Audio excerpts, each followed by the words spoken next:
go.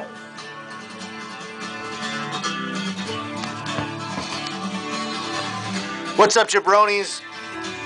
We are coming back to you again with another exciting installment.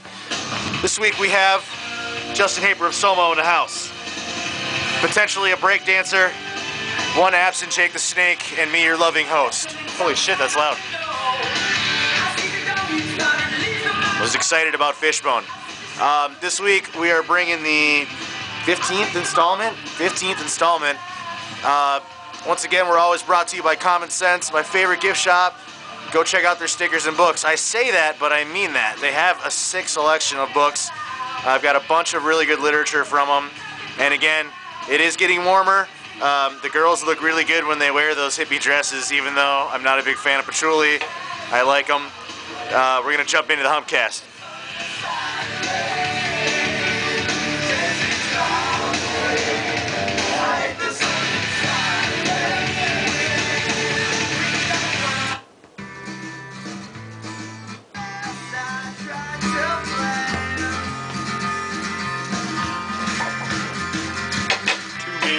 Two-man show, that's right. Let's back down.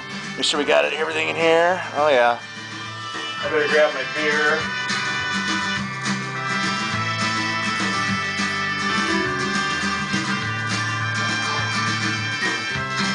I should almost make sure I have like a timer on there so I know when I can flip it over every 10 minutes. What's it run on? 10-minute segments.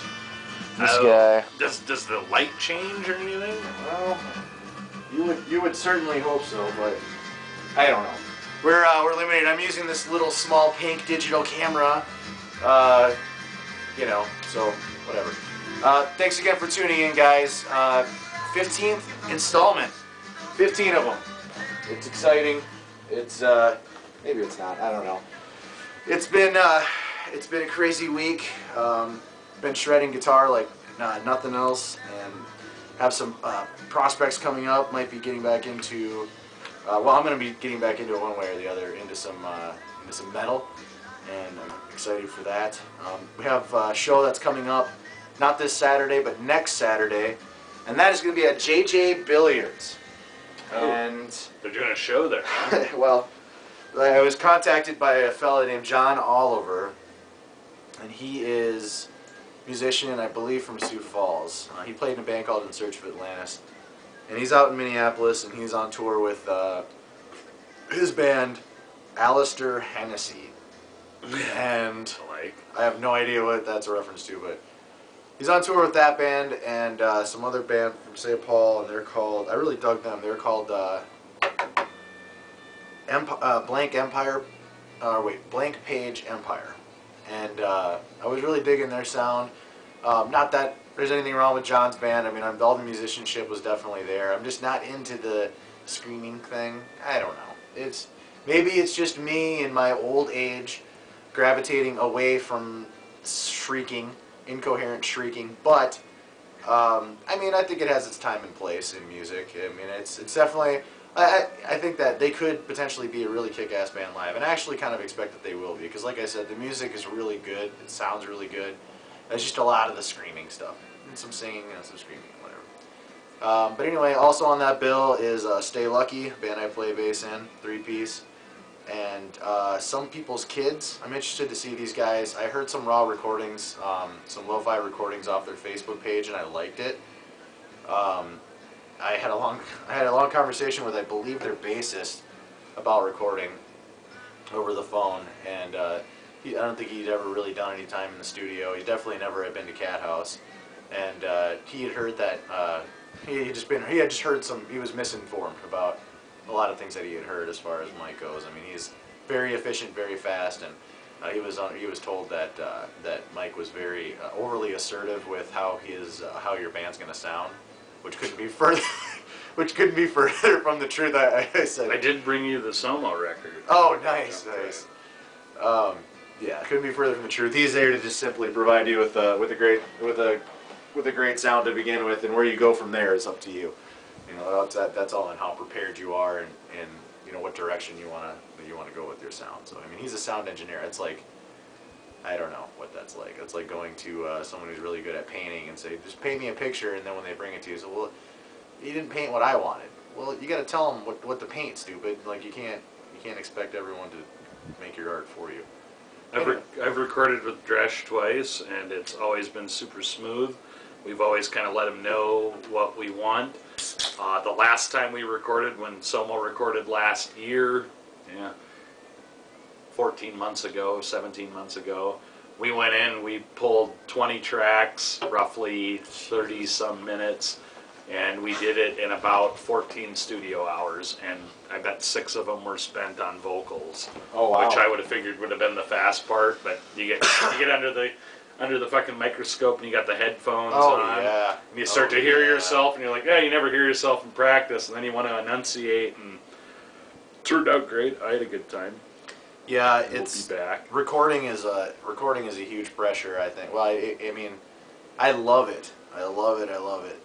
But it's like all of a sudden, once you know that the tape, so to speak, that the mics are on and that the tape is running, psychologically I think it just impacts your performance, just because you're just so aware of the fact that everything you're doing, is just super posterity. Like, that's it. You know what I mean? Even though you can go back through and correct it, but it's just a lot of pressure. Even when it's going smooth, you always have that little fucking voice in the back of your head that's like, hey, let's not get off fucking beat. Like, let's try to be efficient. Let's try to... And I hadn't listened to the Somo record in probably 6 or 8 months, and I had a guy over the other day, and he has no idea what we are or what we do, and I popped it on, and then you have that thing where you're like, fuck, I wish we could re-record it, where you just, there's things that change and evolve, songs, lyrics, portions, everything, but that's the beauty of the studio, is I think you get to put to bed some shit too, where maybe some of that stuff won't really be played again, or it's archived, which is cool. Yeah. Maybe in 1 year it didn't sound as good as I remember it, and in 10 years it might fucking blow my mind. Oh yeah, dude, absolutely, dude. And I've listened to recordings from 10 years ago. You remember Jason Eisenminger? Drummer. Yeah, man. Played. I lived down near Top Hat. Oh yeah. Yeah, I used to fucking piss him off too. Really? But we always had a good time. We had an understanding. I always thought you guys were like buddies, man. No. I think that's how I met you. Actually, was through him. I thought. Yep. And like, where is he? He moved out to Madison, Wisconsin. And the guy that we're referring to, Jason Eisenberg, he played drums for a band called Battle Seizure Robots. Yes, they are. And that was a really silly band that I was a part of, and we played a bunch of shows at Phil's Pub primarily, and a couple basement shows. But Eisenminger was just a champ. He was a character and a half. He kind of turned me on to a lot of different things. At the time, I mean, I was only 20, and I was spending all my time down at the fucking bar. Man, that's how I met you. Yeah. David and I met you, and we got into an argument about Sepultura. I think it's the very first night I ever met you. God damn, that sounds familiar. And what was the whole conflict over Sepultura? I think we were just talking metal in general. Were you saying that you don't like them? And we were drinking beer, and we were just talking genres and albums and things, and I think you were really high on them, and we were kind of indifferent, and that kind of made you mad, and we were just like, it's no big deal, but I think enough booze was in everybody that was the first time I believe that I met you. Right. Well, that's too bad. Yeah, I mean, one thing, I don't know if you knew this. Did you know that this scar is from you? There? Well, I think that was... No, that was you. Me. That was you. Justin Haper gave me this scar that's in my fucking planet. See, you have to understand something, kids. And I assume that you're kids because these days, fucking... Everybody's kids. Everybody's kids. Like, I mean, generational's fucking just ridiculous. Is this the flip? This is my flip. Wait, it's coming up. And what? Anyway, I think over the course of the last 10 years, which doesn't really seem like a long time. I mean, it seems like a long time, but it doesn't when you start looking at the bigger picture of stuff. But that, I mean, that whole like frame between 20 and 30 is a fucking disaster for a lot of people. I had a good time, but yeah, I had some bad times too. Yeah, I mean, I suppose it's definitely, life is a weird thing because you can be born into situations and circumstances that will affect the rest of your life, and for the better or for the worse. And so, like, let's take two different people born into different circumstances, and I think that even if that were the same person and they were born in different circumstances, if you met them at 20, you're going to be meeting completely different people. Wouldn't you think? To some degree, or do you think they would still kind of hold that? No, I agree. I think there may be traits or things that kind of stand out at 30 that were there at 20, but you think about it, at age 20, you really think that you got a grasp and you know what you're doing. And even by like 24, you still think it. And it seems like you get into your later 20s and you're just like, Jesus Christ, this is what I'm fucking doing. Yeah, it's like you really can look back and go, eek. Yeah, yes, absolutely. I think that's how like people have like frosted hair or like weird hairdos and they sport it for like 2 years, and at the time it was cool. Fuck. And then you look back and you're like, Jesus Christ, was that frosted? What Was that my hair that was frosted? Yeah, it's kind of like waking up from a bad dream, or like waking up, actually a more accurate way, from like a big hangover, you know what I mean, a blackout night. And I think I hear someone breakdancing up my stairs. This is our guest. Welcome back, Jabronis. We actually interrupted our podcast with a very important guest. Our guest for the evening, Mr. Justin Sehr. Hey! My challenge to him is to introduce him as a breakdancer, and we'll get into some details with that later. For now, my challenge is Gloria Estefan. You gonna bust the moves for us, Gloria? Yeah.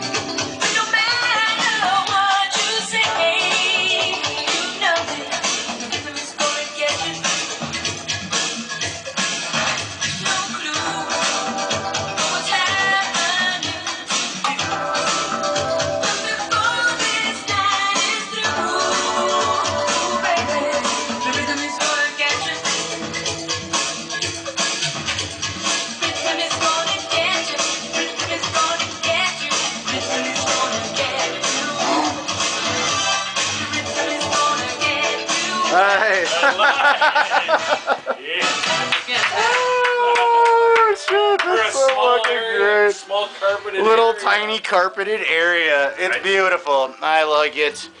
And what an introduction it is.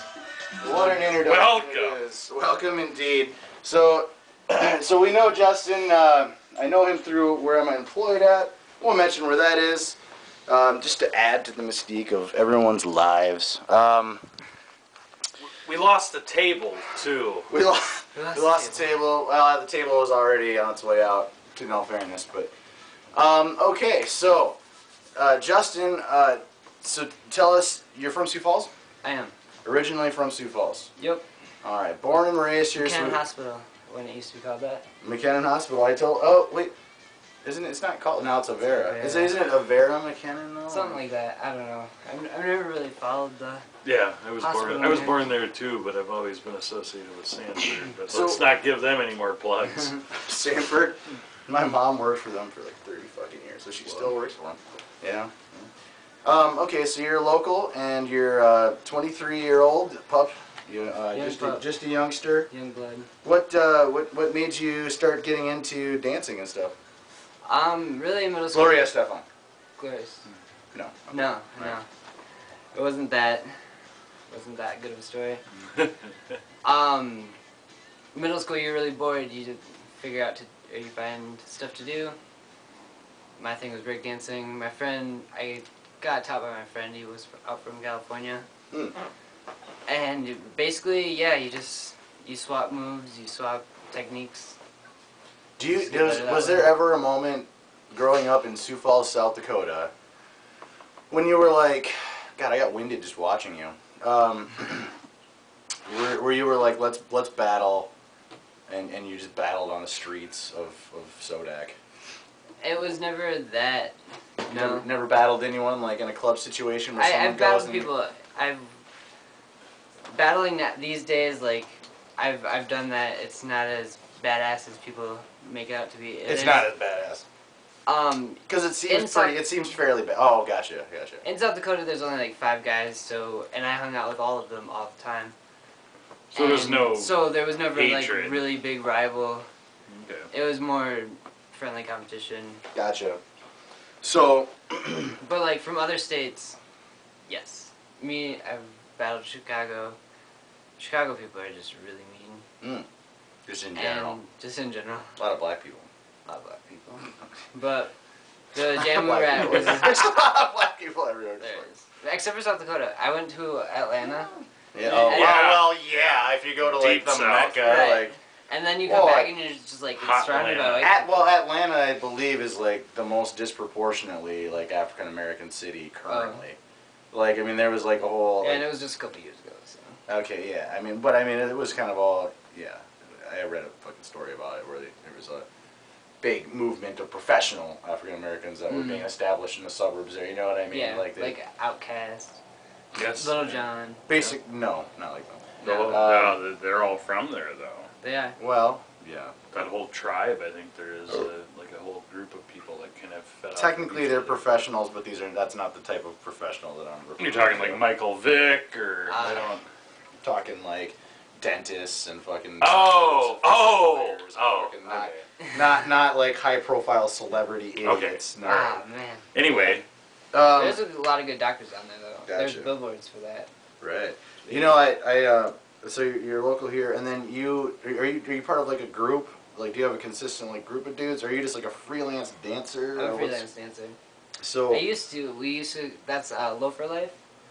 The YouTube video by Johnny Sneezes. Shout out. Yeah, Johnny we'll put a link up on that. Sweet. Johnny Sneezes. Yep. That's his name. That's the video producer. Producer. Gotcha. Okay. Producer. Everything. Okay. So you work with him, and then like Loafer Life. My crew used to be called Lofa Style. Loafer Lofa style. Yeah, Gotcha. Lofa Style. Okay. Like loaf of style, like a loaf of bread. Loaf Style. I thought it was. That was the thing we did back for Skyforce. Try. That was when that was alive. Okay. Right on. And then you were talking about you guys entered a competition over involved with the Skyforce. Right.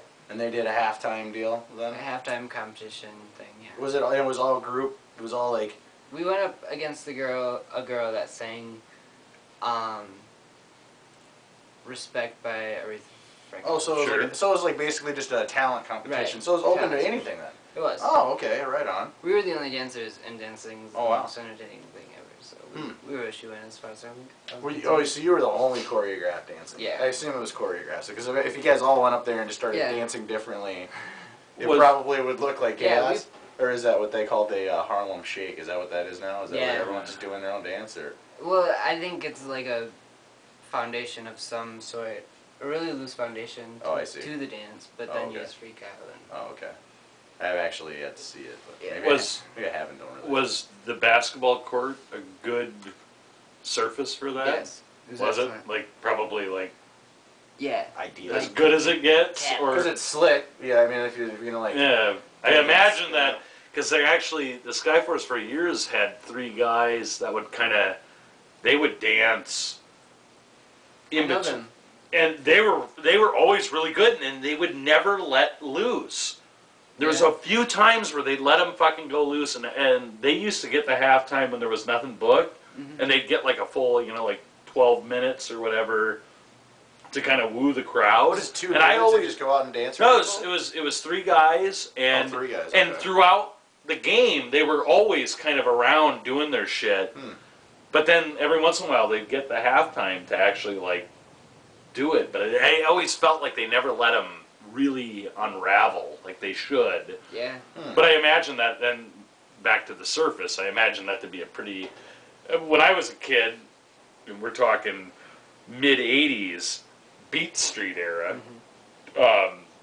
you know, we'd get giant pieces of cardboard in the basement, and like you needed some cardboard if you were going to lay it down. You'd kick Run DMC's "Raising Hell," Mm-hmm. and Is that really going to soften? I mean, I suppose it's, you know what I mean? It's better I think than it was concrete more- if you're spinning on your knees and shit. well, I think a brand new basement with nothing on it was probably ideal.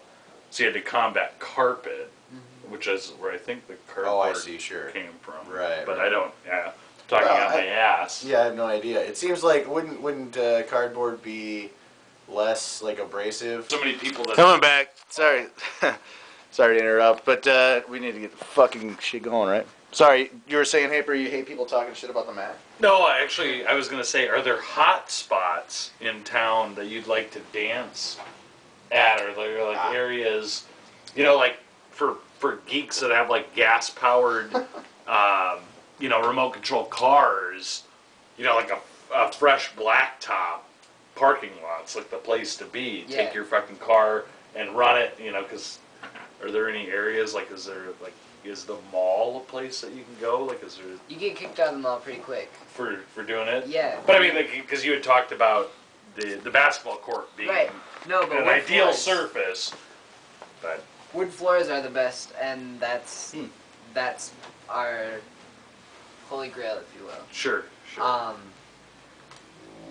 Any wood floor really. If it's wax, that's a plus. But if not, we'll take it. And we'll take anything.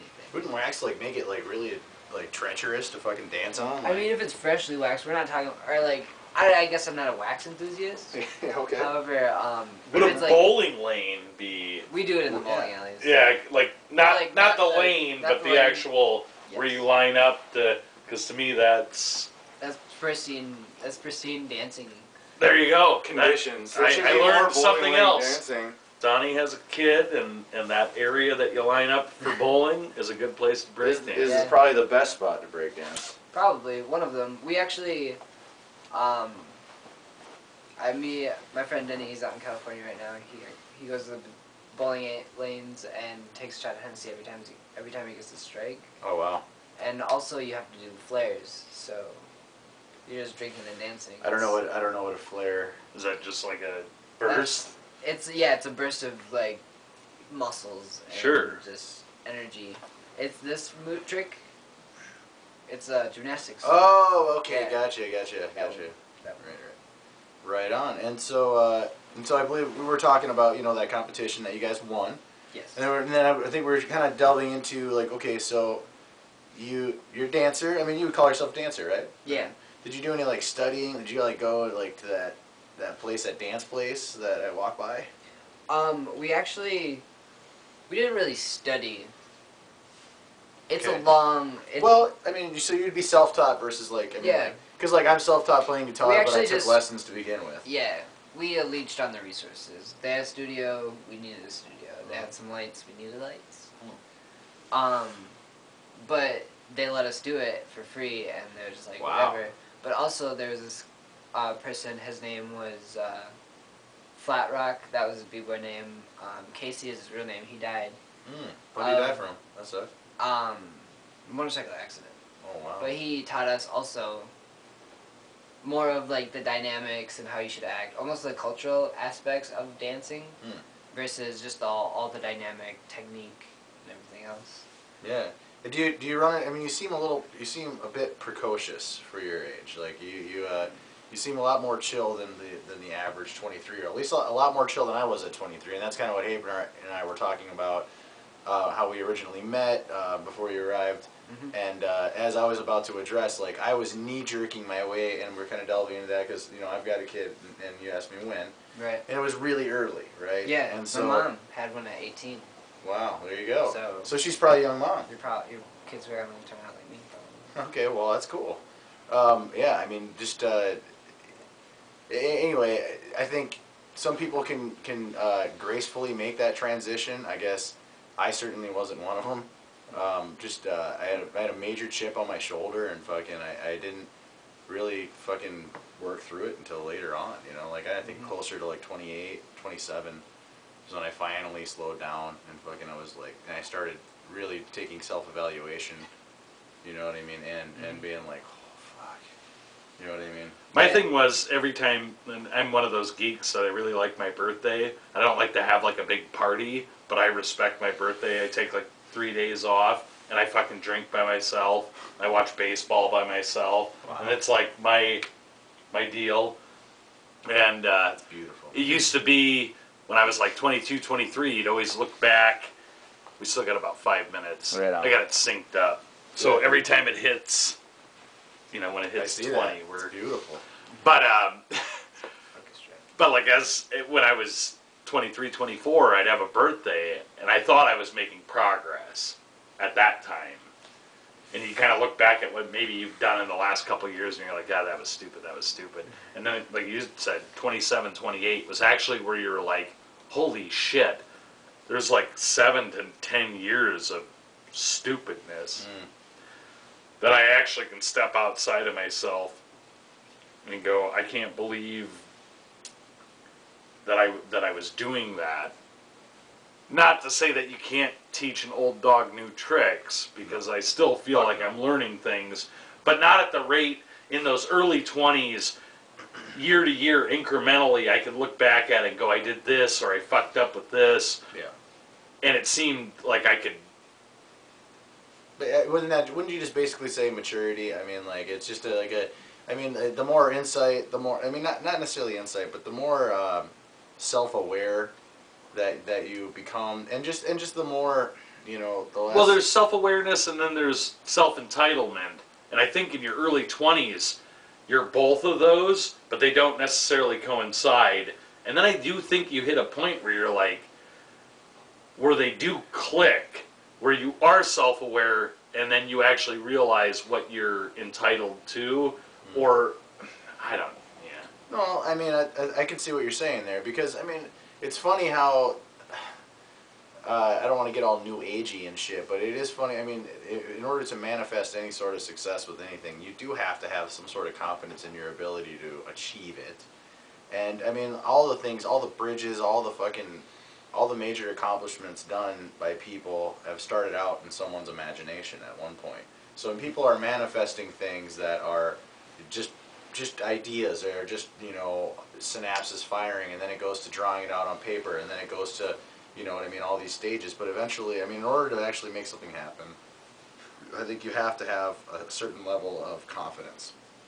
And finding that balance of being able to be confident in what your abilities are, and striving to get better, and always trying to better yourself when you're younger can really get fucked up and twisted. I think, you know, you can just go a little overboard, you know. I mean, fucking just like a wave, you fucking falls forward. You know, it's like you're always trying to find this balance. It feels like, for me, at least in my life, you know, you're always trying to find this balance. You know, you want to be as humble as you can, and but at the same time, That's probably the key right there, is the act of being able to be humble. I don't know that you can at 21, 22, 23, right, 24. because you're vulnerable. Because you don't know what it's like to have maybe something and lose it, or to experience something that when you're 29 you might go, shit, the fact that I got to go to Cancun, at the time I was in Cancun, it didn't mean anything to me. At 29, the fact that I may never get to Cancun again humbles my experience at Okoboji. Sure. That's a fucked up way to... No, you appreciate the things that you have more, I think. Yeah. You know what I mean? Because you take so much for granted. I mean... Well, you just assume you're going to be there again. Yeah. I mean... Or you're going to experience it again. You can apply that to anything, yeah. Yeah. Well, the first thing that jumps to my mind, my perverted mind, is just the women. Like, it was nonstop, just chicks that I was throwing away and that were just beautiful. People, I see them now, and they're all grown up and successful and gorgeous and married and families, and it's like, fuck, there, but for the, you know, grace of God for her, you know what I mean? Like, I can't imagine if I would have appreciated that person to have them stick around or whatever, you know what I mean? So it's like, I think you just take a lot of things for granted, and it's like almost natural, because that's the things that just happen when you're young. Like, oh shit, you know what I mean? These things just happen. Like, well, I think you push... Obviously, you push forward and closer to being old, and being old turns into decrepit, turns into the decline. Yeah, it's the decline, man. That's. But when that's do you what it hit is. the apex? Right. When are you peaking? At 30, are you peaking? Potentially, it all depends. At 40, are you peaking? I think now. Well, it all depends. Yeah. It all depends. It's not set in stone whether you're peaking at 30 or 40 now. I say fuck the concept. Look at of fucking peak. Chuck. Look at Chuck Norris. He's like 70. Yeah. Yeah. When did he peak? He's like peaking all over the fucking place right now. He might have peaked 3 times. At 20, 27, right. 33. Series of fucking. I think that's great. I mean. But so you say you throw out the concept or the idea of just saying I peaked or like that's. Yeah, it. I don't know. Like, I think maybe it's just the concept that we have a thing that we can hoard together and call a peak. Be like, this is a peak. Words are really funny that way. I think you can peak probably many times. If one has peaked, somebody can peak one again. Sure. But I don't know. Like, it's an ambiguous. Well, I think about music, and I'm going to try to segue back to our original segment. Okay. So, I have no idea what that was. So, when Moist host, the baby, the brainchild of 4 of us, when we really thought, this is it, this is what we're doing, this is good shit, we've got a practice space, we're drinking at the bar, we're sleeping with girls, we know all kinds of people, and we're going to go on tour, and we're going to... And then you don't hit that. Right. And then you kind of... You move into these other areas, and you start playing, and I'm in Somo. I will push that again. And I think I'm higher ever right now musically. And maybe I'm probably on my dip. Sure. But so you look at my early 20s, I thought I was here, but in actuality I was probably here. Sure. And the decline, I don't know.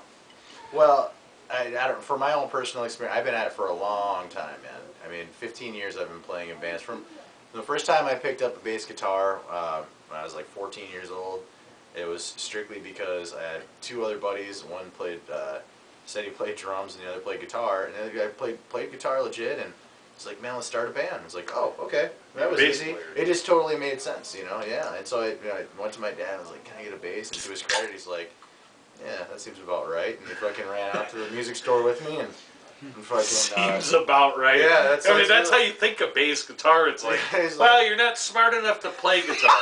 You're not good looking enough to sing. Yeah. You can't play drums. Yeah. You can play bass, though. This boy's a bass player.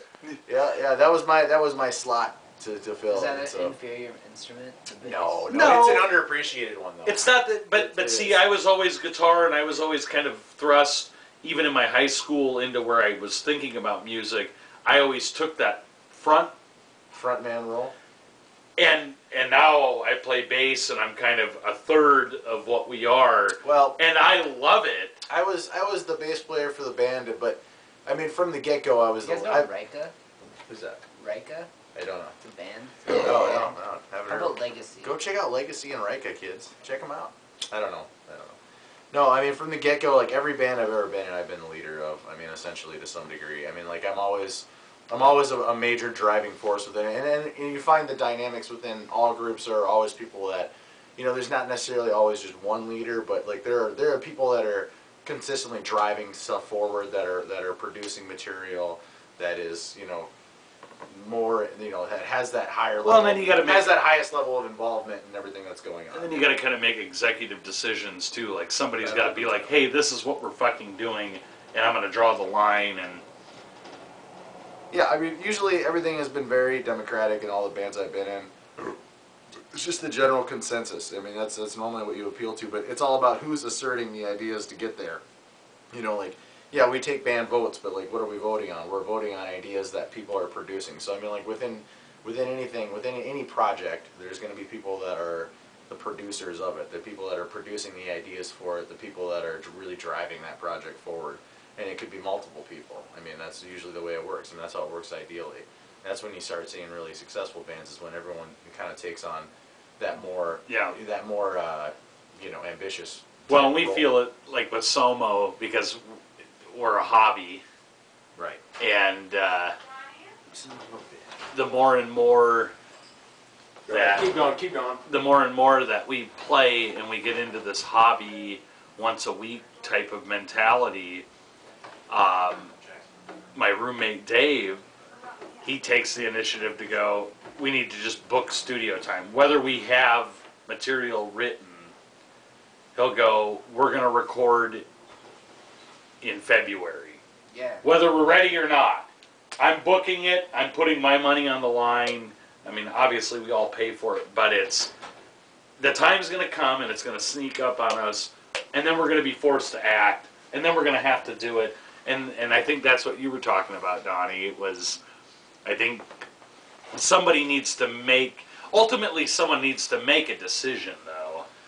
Well, that's where you run into all kinds of conflicts. So I mean, I think, and again, I think you could apply this same kind of thing to any project, any kind of big project.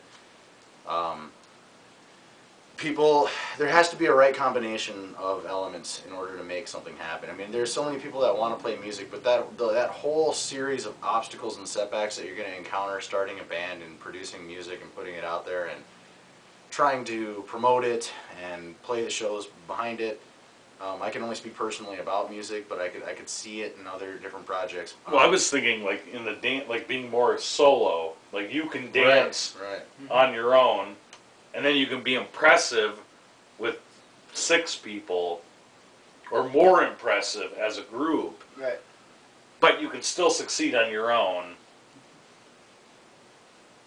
So I mean, yeah. Well, anyway, all I was just gonna say is that starting a band or having a band is a total pain in the ass, and fucking, it's a very tricky combination. I always kind of viewed it in my mind as like one of those old school bike locks, the combination locks where you kind of got to turn each one. It's like you need the person that has all these different series, all these different components that have to be aligned in order for things to be successful, in order for things to really click musically, and on a personal level, and professionally. It's just a bitch, dude. And fucking depending on the type of music you're playing, I mean, with stuff that like I'm getting into now with like tech metal and shit like that, the bar is set unreasonably high. Like Sure. it's like I don't even understand what happened. Like there's so many fucking shredders out there, and you must feel that kind of intimidation to some extent when you look at dancers, right? Because I see dancers that are like, what the fuck? Yeah, but he had said he doesn't want to do it. Right, you don't want to go out there and compete with that kind of shit, right? I mean, you're all right with, you've done what you want to do with it, Right. now you'd like to move on. Yeah, I mean, but it'll always be my foundation. It'll always be there in my life. So, to say I'm never going to do it Yeah. is kind of a crazy statement, because if somebody's going to pay me even $1 to dance, I'll take $1. But at the same time, you don't want to go out and necessarily try to Make shit happen. Right. Yeah, no, not really. Yeah, you're not gonna like Bad take out a babies. loan. You're not gonna take out a loan and open up a dance school No. and hope that that's the breadwinner. Yeah, no, definitely not. And music's that same Some way. big risks that you're taking, And basically. music's so saturated. Huge risks. Oh yeah. Anybody Oh, yeah. can fucking play the chords Mm-hmm. and teach someone to play the chords. And there's nothing sadder. There's nothing sadder than like basically what you know. This is the fucking what's that? This is the Eeyore edition of fucking Humpcast. There's nothing sadder than my life, which is when you're compelled. Like I really do feel like I'm compelled. I have no choice. Like I feel like the next 4 years of my life, like I have to work a shitty job or two, because if I get that opportunity to go on tour, I'm not gonna just throw away like some potential career or whatever. I don't want to put in a year or two in a fucking phone bank or whatever, and then fucking have that all fucked up because I decided to take a gamble on one fucking tour. I want to work like a couple crappy part-time jobs and fucking just have, you know, well, ideally not crappy, but you know what I mean. Like have my 40 hours at if it's minimum wage, that's fine, and just spend as much time as possible writing music and playing in bands all around the area. And unfortunately, when you live in a place like this, it's a little harder. It is a little harder. Yeah. I felt that all through high school. That's probably why I'm not that passionate about dance, because I've never had the the opportunities. The opportunities as people in Minnesota. I know a good 2 handfuls of people in Minnesota that have gone for it because they've had the culture and the community to support them. And probably ultimately the outlet, because Right. you do need, Yeah, there needs to exactly. be a reward. Well, yeah, exactly, man. That's So in 15 seconds, what do you do about that as an artist? Paper, Drink. Justin. Drink and smoke weed. Oh, nice. All right. He's very upfront about it. We're taking a break, kids. Okay, sorry about the break, kids. This is the crazy fucking Eeyore non sequitur fucking nonsense episode. I don't even know. Oh, we were delving into a couple different things. I don't know. Go ahead, Haper. Wait, do you know have any clue where we even left off? I thought we were going to talk about the burn in your Oh, eye. right. Well, yeah. I mean, we're talking about growing up and shit, and that's kind of represent. Sucks. But you know what's fucked up? Well, yours has no correlation with mine, but you do happen to have a burn mark. Yeah. That is a scar. That's almost it's damn close. It's damn close. They can't see that. They can't. But it's I can see it. right. Yeah, I can see it right there. It's the light. It's right here. Yeah, you can see mine very clearly because I had a fucking relatively fresh tattoo there, and I have no idea what was running through my fucking mind. Do you remember that? Because I don't. Here's my interpretation of it. Moist Toast, we had our fucking space on North Main, and we'd moved from the basement to That's the where main it happened? level. I thought it was at the top end. No, we were in the big room. And, I don't remember that. You would come, and I don't remember who you came with. You might have Came with Matt and fucking Teresa Trash. and you showed up pretty drunk, Fucking hammered. and you kept telling Dave. At the time, Dave was big and skinheaded. You're like, yeah, I heard a story that you rolled some nigger up in some carpet and threw him in the garbage. Oh yeah. You kept saying that, and we Is it true? no. Oh, okay. And we kept going with it because you were talking about it. So we're like, yep. And you're like, put a fucking cigarette out in my arm. And we're like, yeah, we're not going to do that. What? And we kept playing, and What we a kept, conversation. the night kept going on. What And the you kept fucking asking for it, and you were so fucking drunk. I finally just put the fucking cigarette out in your arm to make you shut up about it. Nice. And That's it. That was it. That was it. Yeah. And who would have thought that I'd be sitting here and podcast number 15 talking about a burn in his arm. Oh my god. All stemming from him thinking Dave was a Nazi skinhead that rolled a fucking brother up in a fucking roll of carpet and threw him in a dumpster. Fuck, I gotta tell you. Which at the time, there were a bunch of skinheads hanging out at the top That's hat. true. And Eisenmenger was friends with a couple of them. Yeah, and That's what I was gonna say. so it all kind of makes sense, but it's all really fucked up. The only way it makes sense is that there happen to be like correlations. There's no excuse for my behavior that evening. Well, You kept going, and God. we went with it. We were like, Oh, fuck God. it, you believe it, let's go with it. What I remember, And you were so mad. And at that space was junked out. There's fucking... Oh yeah, there I were rented out a dumpsters room just downstairs. full of shit. Oh yeah. And you kept going with this idea that Dave rolled the guy up in a thing of carpet and threw him away.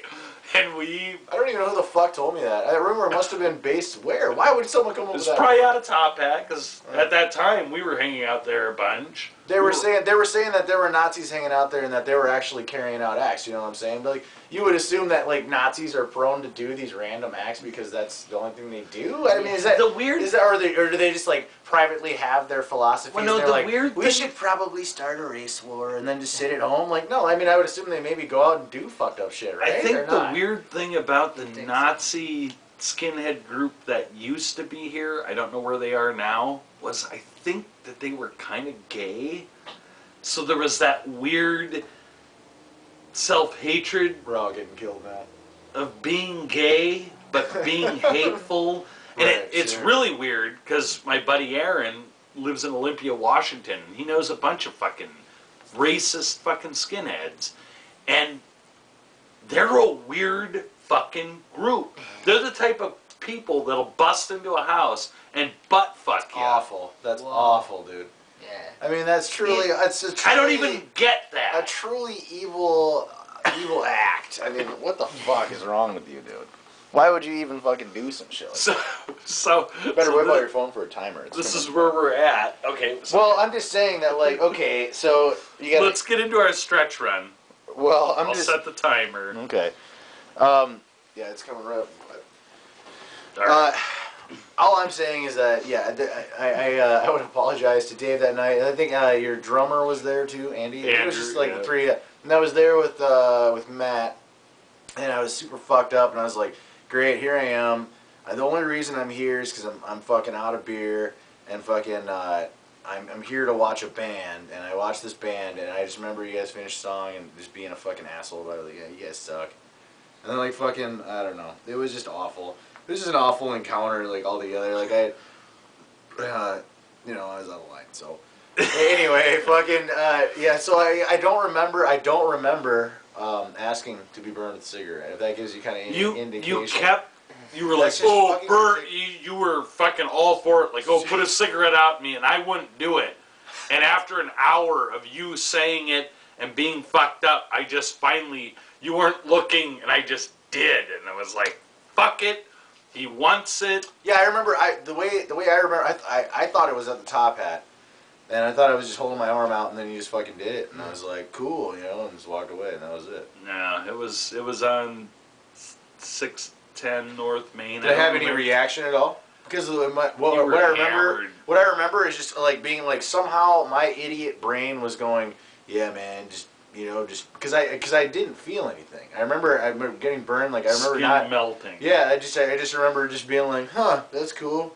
You know what I mean? Like I can take this. Like I'm just, for some reason in my idiot mind, I'm like, I'm showing this guy because I can take this without fucking wincing. And I'm sure like this guy's like, well, this is fun. I don't know, what were you thinking as you were putting the cigarette on? I probably was thinking, fuck, I gotta drive home. How are we gonna get everybody out of the fucking space? Because at the time, we lived on Northwestern. Let's deal with this quickly and move on. We lived on Northwestern, and that's Yeah. when Teresa was hanging out a bunch, and I remember her fucking having some nightmare moments at that apartment. That apartment was a nightmare. Oh, A whole yeah. nother fucking... That upstairs place above the co-op? Is that what you're talking about? Well, I remember lived that there. place, too. Yeah. And, I guess I'm not sure which one you're talking about. yeah. So we, my band never did anything, and we are Somo now. Right. We're still not doing much. We do play April 6th at Boonies with a bunch of Native American hip-hop people. I think they're all Native American. I don't know. And then we were supposed to play with Horrified, whom I haven't heard. Is that same show? Yeah, it's nice, like nice. it's a Alcoholic Cost. Oh, It's like 3 hip-hop acts and Horrified and Somo. Somo and Gotcha. one other Yeah. Mind Meld. No, Mind Machine. Gotcha. Or, yeah, and Gotcha. it Right. sounds like a nightmare, but I'm excited Yeah. because we've got T-shirts and everything, and Everyone's got other t-shirts. we open up at 8. No one will be there, and then I'll get drunk and hopefully get beat up. And Yeah. It should be a pretty fucking good show, dude. I'm gonna go check it out. I mean, it's the music scene here is like you almost have to become like eclectic. I'm way more excited about eclectic shows. I don't know. Why the fuck is that blinking? I'm just making sure that fucker's not gonna go out on me. I think it starts blinking 2 minutes before. oh, Look at that. Learning So- this shit. if you could uncover the lost footage on your computer, that would be interesting to footnote Yeah, to this because I thought I that could was a probably do that. good segue. Because anything on a computer is not just gone forever. Gone, yeah, it's somewhere. It's somewhere. Just Yeah, gotta go. find it. But yeah, Tell me. All right, I want to get away all this fucking music shit and fucking. Everyone knows that it sucks to play music. Justin, I want to know what are the true fucking conspiracy theories. You're the guest. I know you're the guy that I come to work and like fucking I related to right away because we're talking about the multiverse. Mhm. And I just want to stray away from fucking all this shy shit. So let's talk about the fucking controversial shit. Alright. Let's run down the list. First off, fuck everybody. I was the third person on the grassy knoll. All right. I've been to the Not grassy said knoll. it. Nice. I haven't. All right. Only that one time when Kennedy was dead. Okay. I shot him. All right. No, I don't know. Do you think 9/11 was an inside job? Yeah, I do. Just the only reason was because engineers came forth and were like, "Hey, And they're talking about the brainiacs of the country," or. Have you seen the debunking stuff? I mean, basically, like they exposed like the test, like the steel, and like it. You know, it wasn't that they melted, the beams melted. It was just that they bent enough. You know what I mean, to collapse. Yeah. Have you seen any of that? I don't get really into any conspiracy theory that deep. It's just that engineers in Michael Moore's film was talking about that nothing could collapse without explosives at the Right.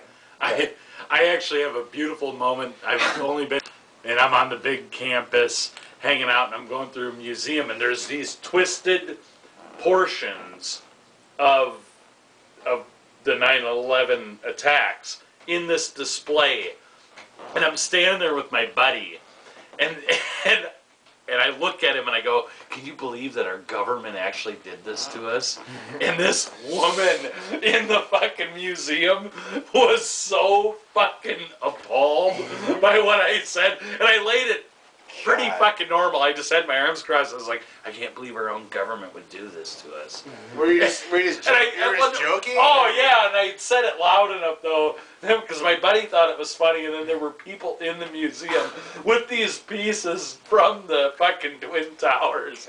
And, yeah, I actually do think it was a fucking... I think the government did it to itself. Oh, you think the government... Oh, fuck yeah, that didn't happen. Well, you know what's funny is that when it first happened, I was like 18 or whatever, something like that, and I was in 6th grade.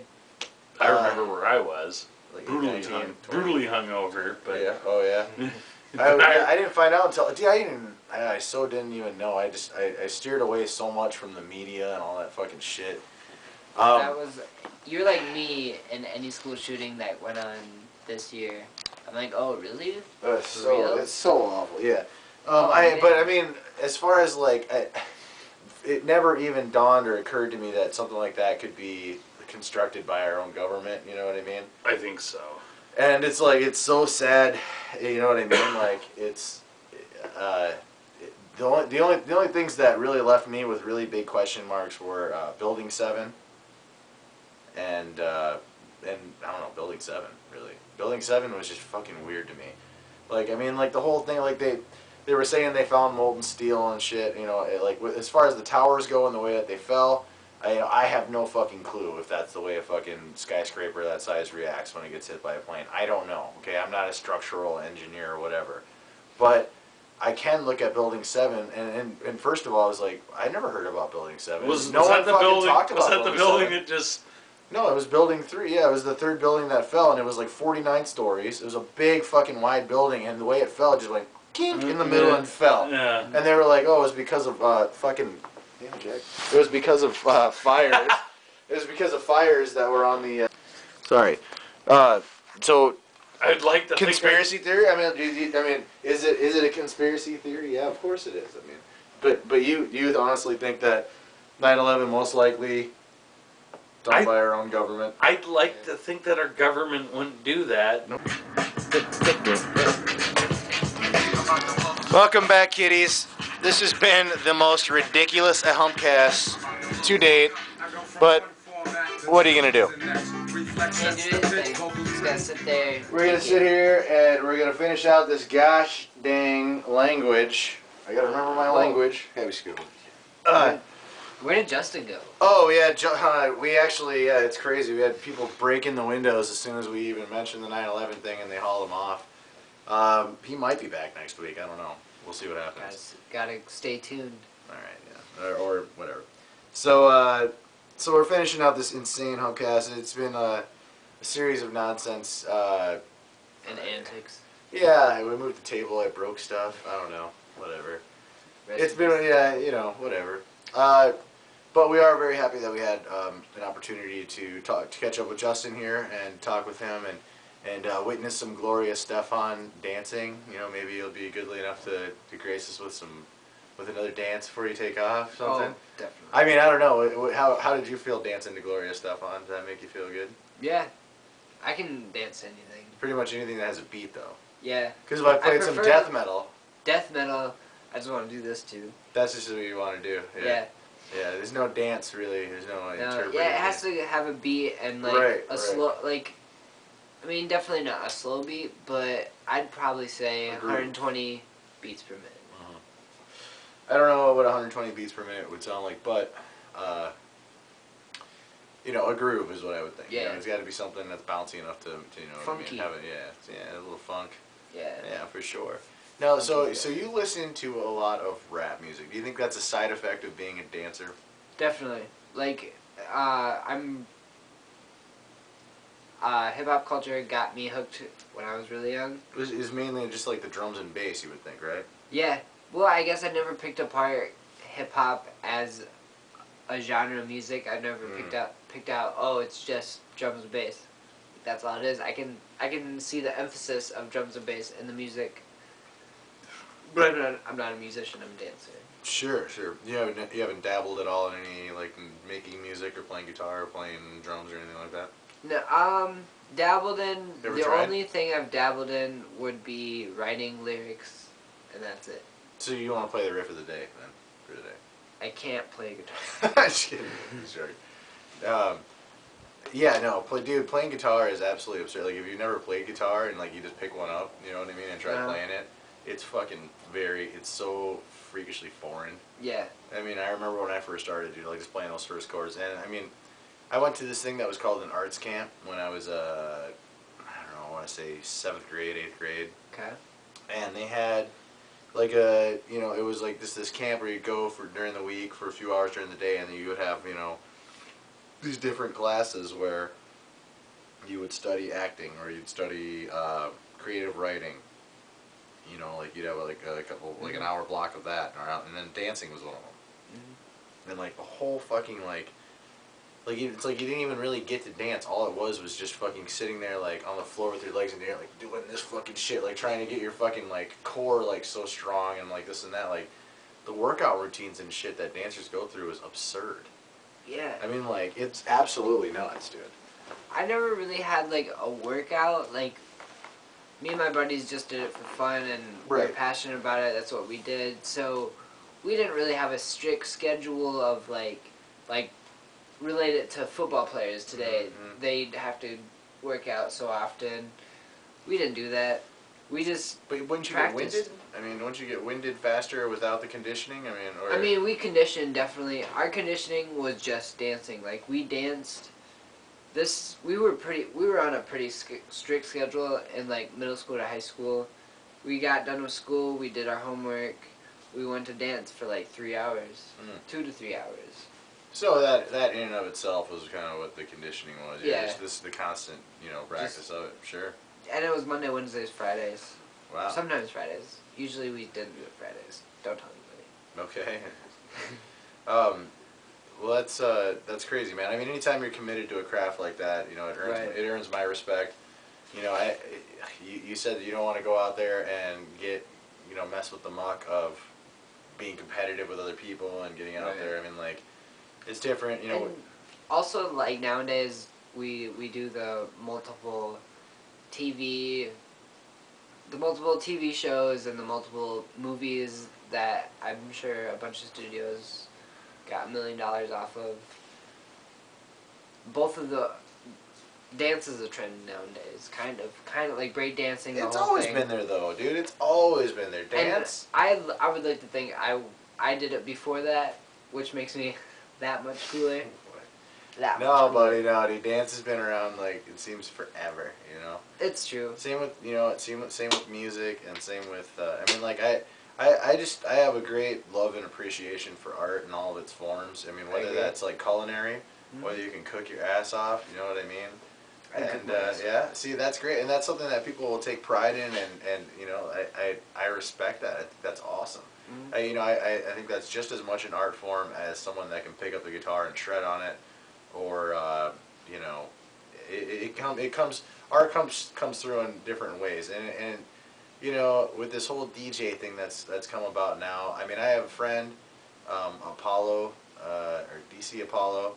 And Dave is a really nice guy, and you know, I have no problem at all with how he spends his energy. I just don't understand it. I guess I look at this whole like these turntables. I don't know if they play records or if they just look like that.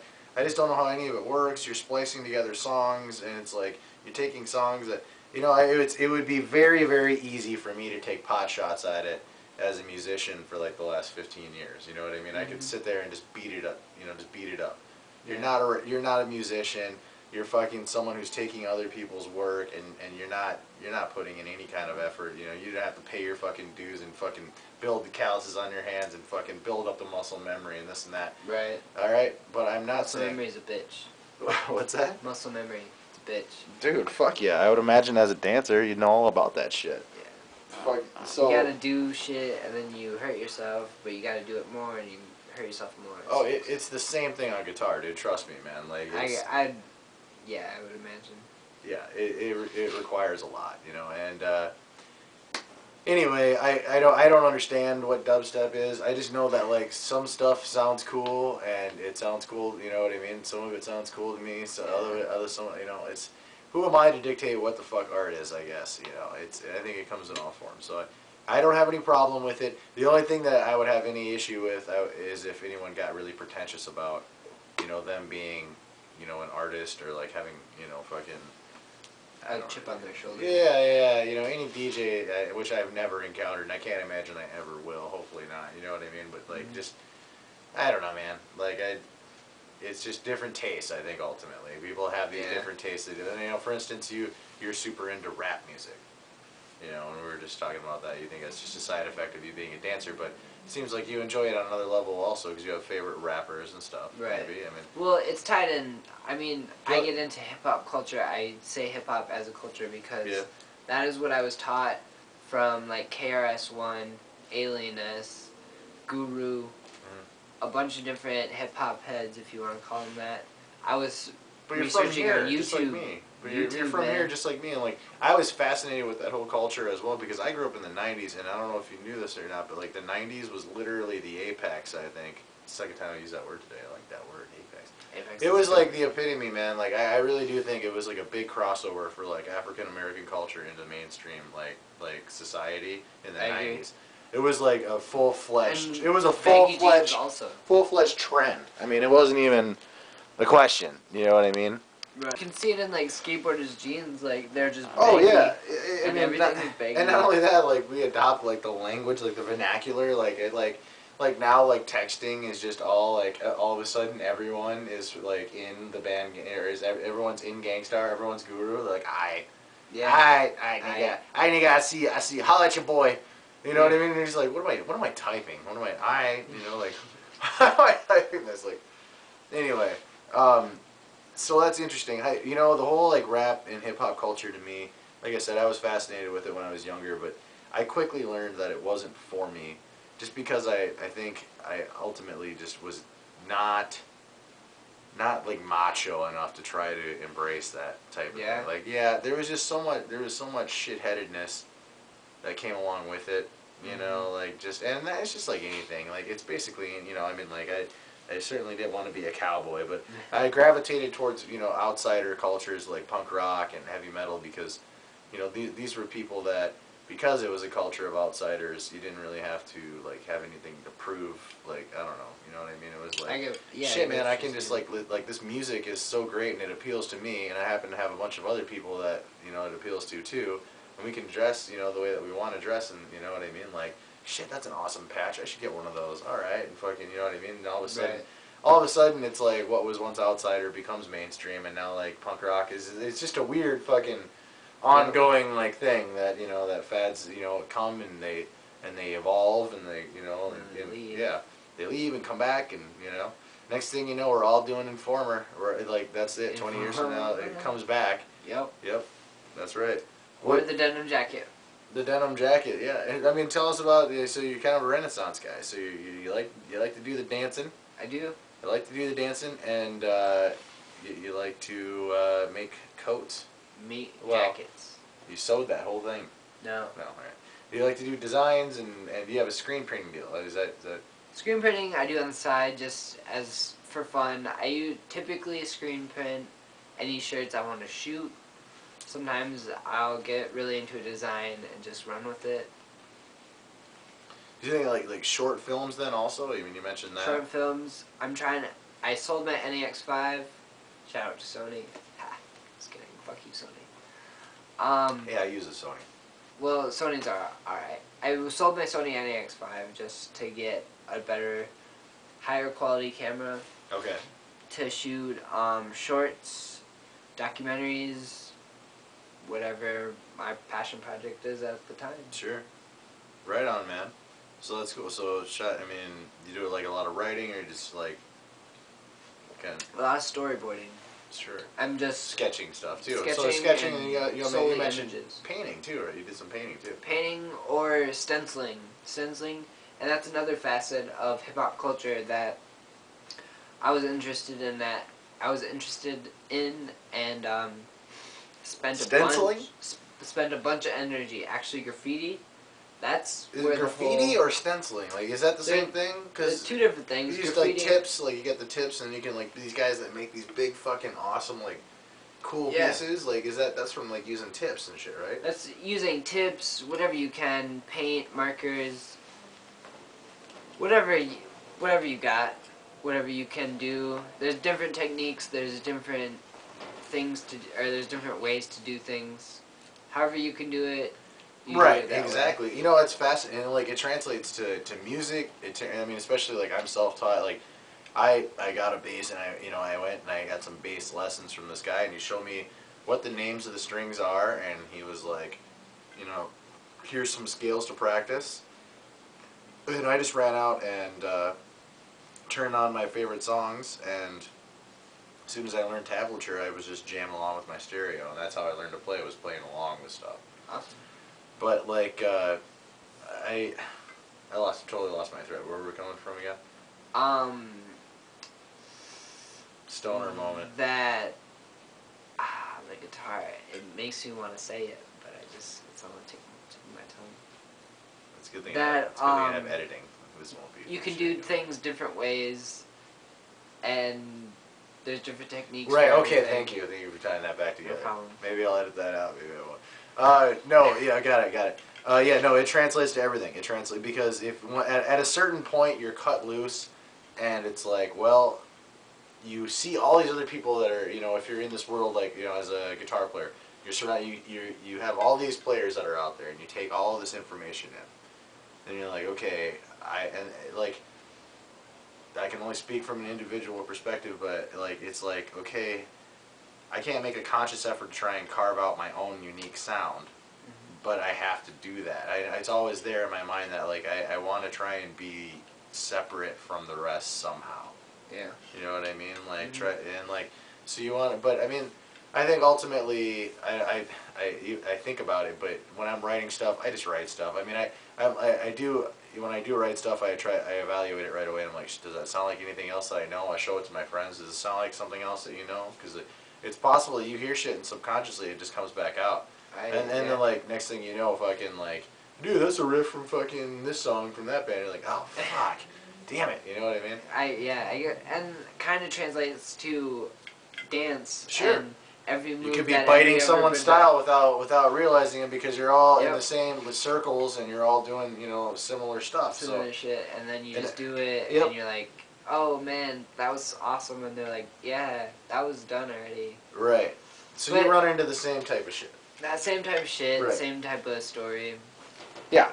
But I mean, I always go back to the thought that everything has already been done. You just have to put your own personal spin on it.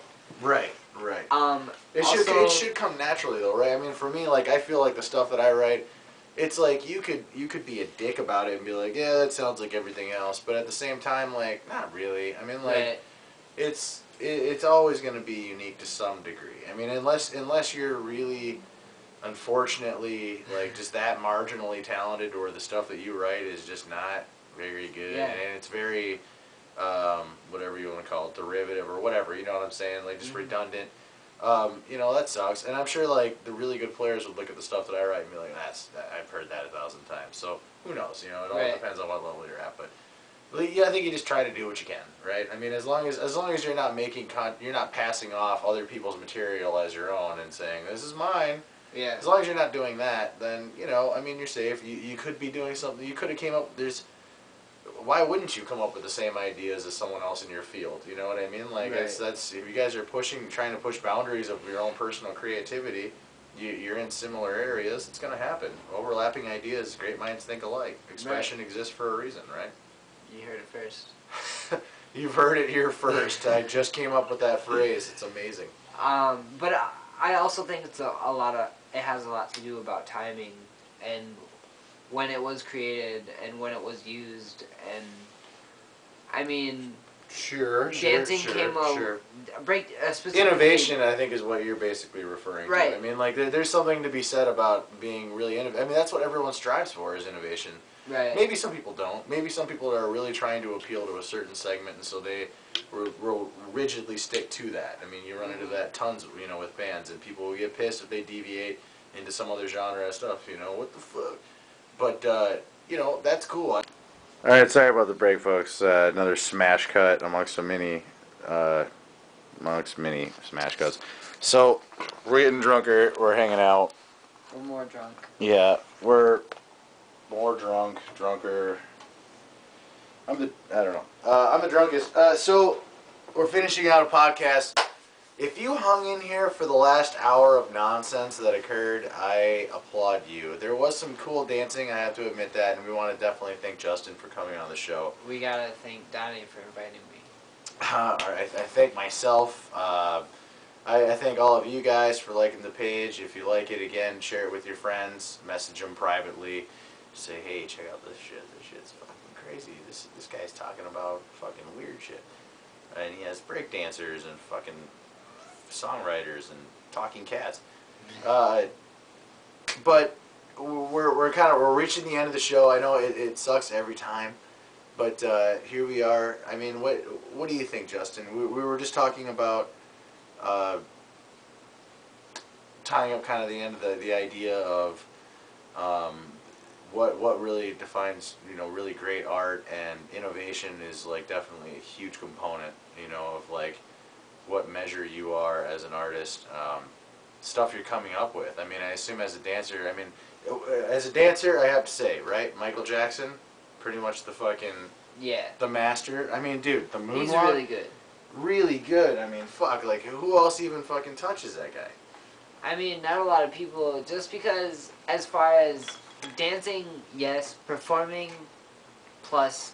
Oh yeah, you're not even. Yeah, we're not even we're not even delving into like his ability to songwrite and to vocalize. Yeah. I mean, we're not even talking about that. I'm just saying strictly on a dance level. Dance level, he's okay. Okay. I could probably take him in dance. That's just fucking. saying. That's the most. Yeah, all right. But that's the most ridiculous statement. He's a foundation, or he laid a foundation that people layered upon him, layered upon him, layered upon him. Yeah. But there's no. Yeah. I mean, but there's no. But there's no. I mean, he was just incredible on his feet, man. Like he is. I mean, it was just. He was. Yeah. I mean, yeah. He was amazing, man. Like even as a kid growing up, man, it was hard for me to not like Michael Jackson, man. I can't even replicate his moves. No, who could? I mean, fucking, it was just absolutely insane, right? I mean, yeah, so just to clarify for anyone out there who said you could take him in dancing, he was being totally sarcastic, I'm assuming. Totally sarcastic. But not everyone's going to pick up on your humor. They're going to be like, who is this dick that you had on their show? They don't know. They're idiots that watch their show, I assume. There's 50 people that like our show. The majority of them are my friends, and so they're not idiots, but there's probably a few strays in there. Yeah. That would take offense. You never know. Anytime you get 50 people Don't be together. offended. I wasn't serious. Yeah, that shit is absolutely absurd. Yeah, the stuff that guy did, I don't understand. Like, yeah, he just as a foundation, he laid some basic moves, and even more than basic moves, just like a whole style, a whole presence. Well, yeah, I think the music was really fucking just, the singing ability and shit, Yeah. Incredible performer. But, yeah, so, I don't know, man. Tell me about fucking, tell me about the craziest shit that you've experienced. In, you know, like as far as like dance, anything insane around town, or Craziest shit I experienced. First thing that comes to mind is just with that statement. Yeah, what's the craziest shit that ever happened to you in your life? in my life. Yep. Craziest First thing. thing that like you know the first thing that jumps in your head. So Sex outside. That's yeah, the craziest thing. Past that, Past that, have you ever been close to dying, close to dying. or like close to like serious injury, or close to Serious injury. I was skateboarding and I fell off a ledge and I twisted my ankle pretty bad. That's nowhere close to dying. I don't know. I don't think I've been that close to death. I'm trying to dig out some extreme experiences out of you. So I mean, like if like right off the bat, it's kind of one of those fucking Rorschach things. Like you don't think about it, you just talk about it. But Yeah. I mean, when you think about extreme experiences in life, anything that you could share with us? I mean, Extreme experiences. The first time. We can delete it if we don't want it. But the first Yep. time I got high, yeah, it was definitely I was fuck yeah. the last person to get high out of my friends. And Oh yeah, yeah. just because I had I had dance, I had my lungs, I needed my lungs, I consciously knew that. I was like, no man, I'm not gonna smoke weed because I need my lungs. However, first time I smoked weed, it was with blunts and bongs the whole night. I estimate about 2 blunts, bong rips, and also I didn't get high. My throat just hurt really, really bad, and I didn't want to do it anymore. However, I did it, and it was awesome, and I got high. Right. It was quite an experience. It was quite an experience. I know mine was. I don't know what. Go on through it. And just through my experience, it was with really good friends to this day. I didn't pay a cent, which is a big thing these days. Is you gotta put in and whatever. I didn't pay anything. They were just, dude, smoke this. Yeah. And yeah. I did. I wouldn't be the same person I was today. I am today if it wasn't for that experience. Sure. I definitely think that just the fact there are a few like really big red flags that stick out about society that you're just like, how are people so switched off that they don't recognize, we were talking about, the flaws in, or the big fundamental flaw in like fractional lending and shit. Like I don't pretend to understand all of like economics, but I can look at certain basic things and say, hey, maybe we shouldn't fucking like hand over our monetary system to a private fucking corporation where they fucking tax us, or they charge interest to everything that they lend to us, because we're never gonna fucking get out. Yeah. So it's like, but no one questions it. Nobody does. They just okay. They that's just go fine. out there. Okay, crazy. That's cool. Capitalism's cool. Come on, I need Taco Bell. Come on, let's go. Let's get some horse meat. Here we go. No, man. Like think about shit. I mean. Right. That's all I ask. That's all I've ever asked. Really, is just think about shit. Like really, Taco Bell and any place, any organization you can go to and buy food, it's probably not the best food to be eating ever. Yeah, I mean, I don't think it's. I think it's way worse than what this is turning rapidly into like this is some crazy shit. But it honestly, I'm not trying to make things dark, but I honestly think that we're the we're the frogs in the in the water that's boiling, so to speak. You know what I mean? Like it's like by the time the masses have collectively basic sociology will tell you, right out of the textbook, which I have on my shelf right over there. I did go to college, isn't it crazy? I've seen it. I read it. But basic sociology will tell you that, anytime that major social change is going to come about, it's going to either come from the upper echelons, like a very concentrated few, or it's going to come from a chronic mass. You know what I mean, or a critical mass rather. So like this critical mass is the reason why they're calling it a critical mass is because it is so overwhelming you know, to the common sense of everyone, that they collectively just revolt against it. You know, I mean, it's just something that, and at this point, the scariest thing is that our government is with the growing of technology, they have positioned themselves where that can be squashed now. I mean, you know what I mean? You can control so much, you can control people so efficiently with the technology that we have now, that like the idea of an insurrection is laughable, really. You know what I mean? I mean, at this point, let's just say, just for argument's sake, that the government was like, you know what, martial law.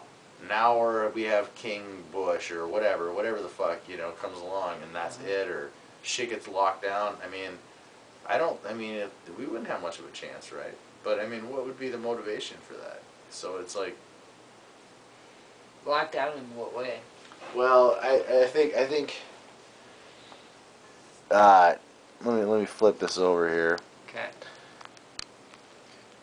I'm gonna wait until it runs out. Actually, I'm gonna grab this fucking stop clock, so that way every time I start.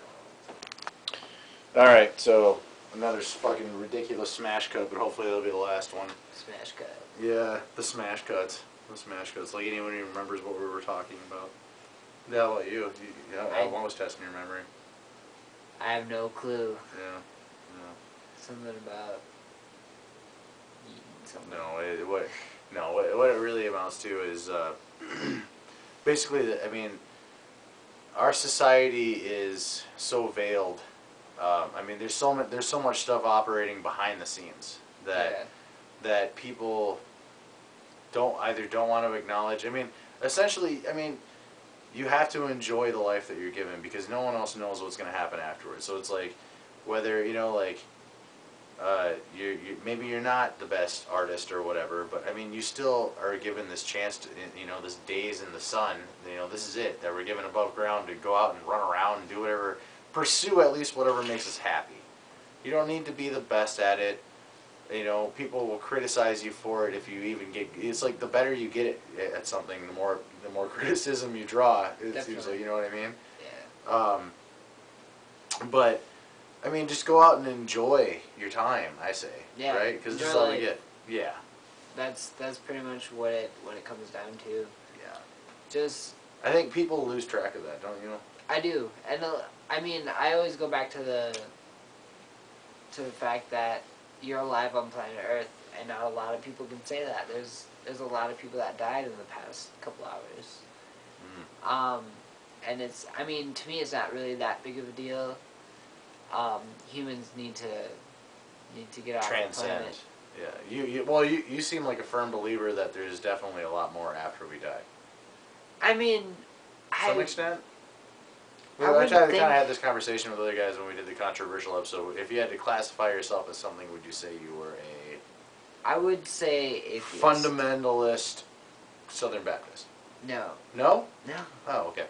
I mean, I don't know. I don't have a lot of knowledge about, like, categorizing religions or whatever. Sure. Snaking.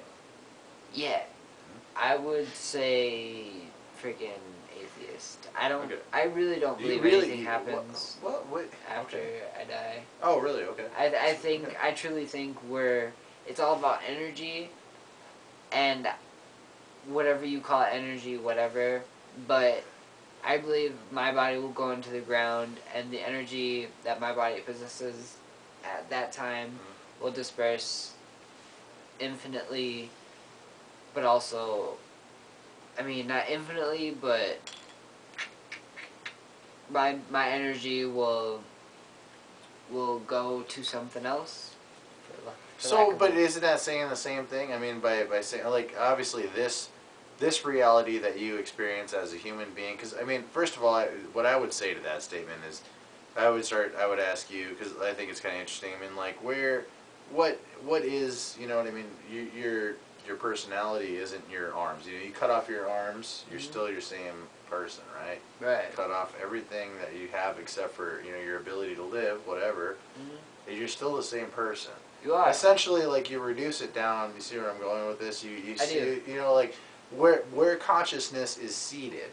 Yeah, and like, and what that is, so essentially we're our bodies are just these extensions, you know what I mean, of this pile Yeah. of goo, Right. or whatever. Whatever our like, we still have no fucking, you know, we still have no clue about that shit. Right. And I find it fascinating that people can be so committed to the idea of there definitely is an afterlife and there's a heaven and there's a, or you know, the crazy religions that they will say word for word, this is the way it has, this is the way it is, this is the way it is, versus, you know, people that remain open to the possibilities of the universe, because we're really mystified when we look outward. We have no fucking clue what's around us. We really Right. don't. We don't. We get hung up with all this stuff down here on the planet, you know, Earth. Humans get in close contact with each other, and we piss each other off, and we have these ridiculous little, you know, bickering, you know, things, and it just makes you wonder, like, what are we doing? You know, like, Yeah. it is quite a mystery, isn't it? It I is. mean, It's such a mystery that it baffles my mind. I can't even begin to comprehend. I mean, I think that's what a lot of people consider insanity, is just like trying to comprehend. just getting stuck, like, basically, like, because, I mean, again, like, and I've said this before on previous casts, that, I mean, basically life is just a series of paradoxes, it seems like.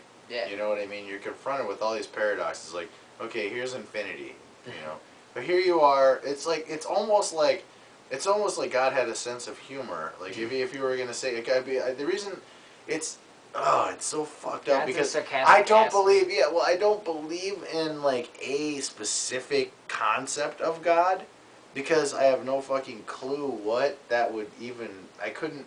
I feel like as like an ant. You know what I mean? Like, if I explained, like, if I had an ant on my floor and I was like, this is how you play this scale on guitar. And you know what I mean? Like, that's about how much sense it would just be like, loud noises, where's the sugar? I need my hill. Like, I have no clue, I have no inkling how to translate the language of the universe. I'm not operating on that level.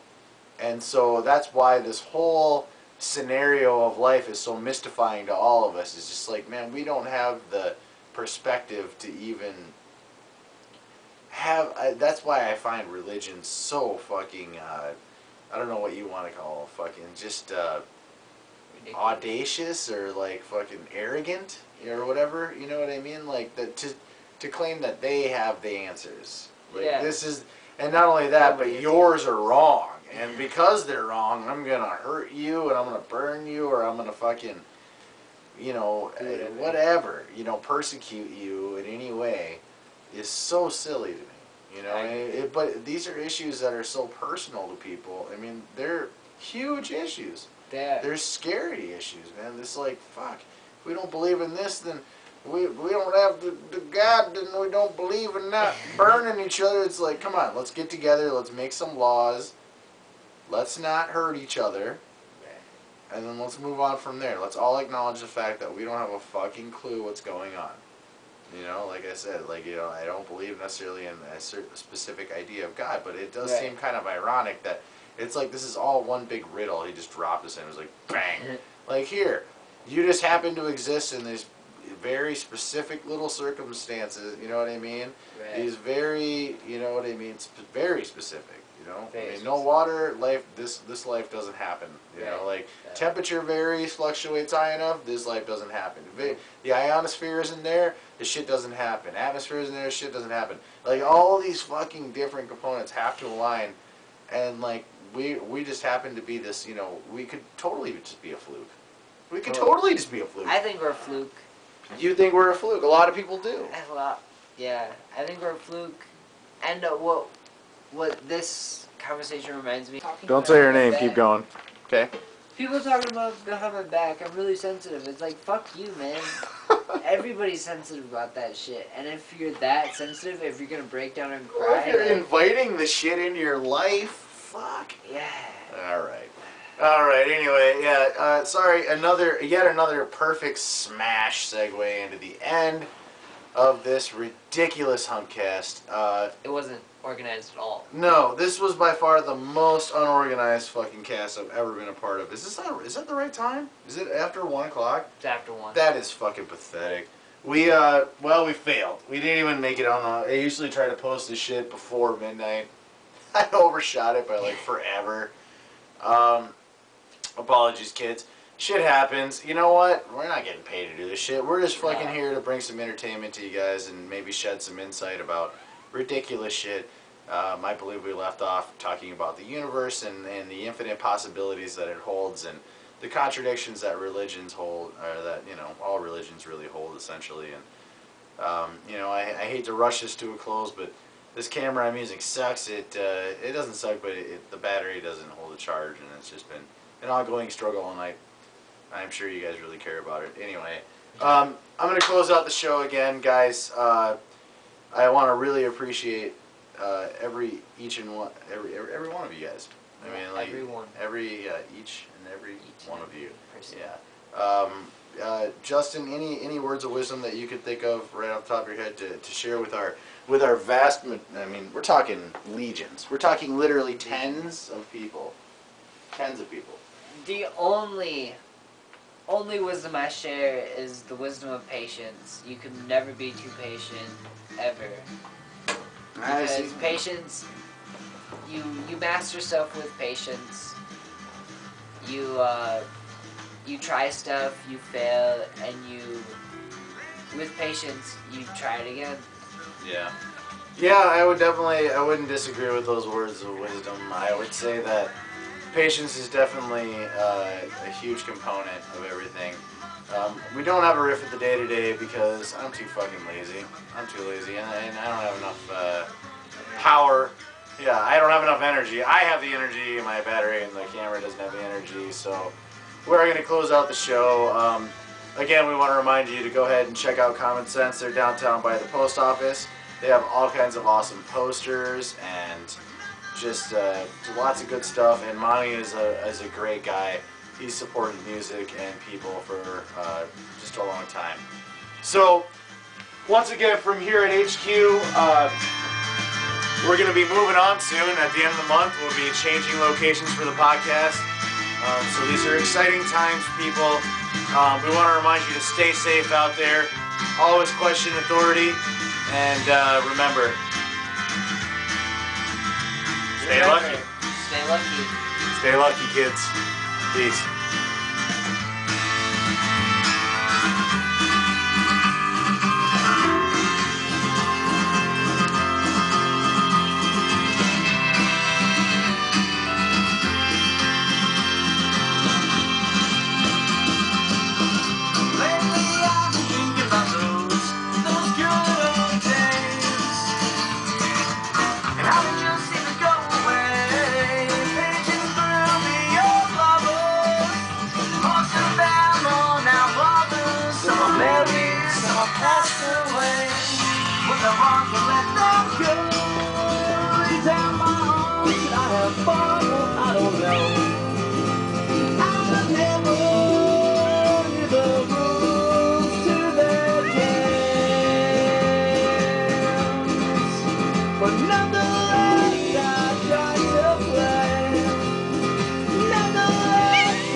Gonna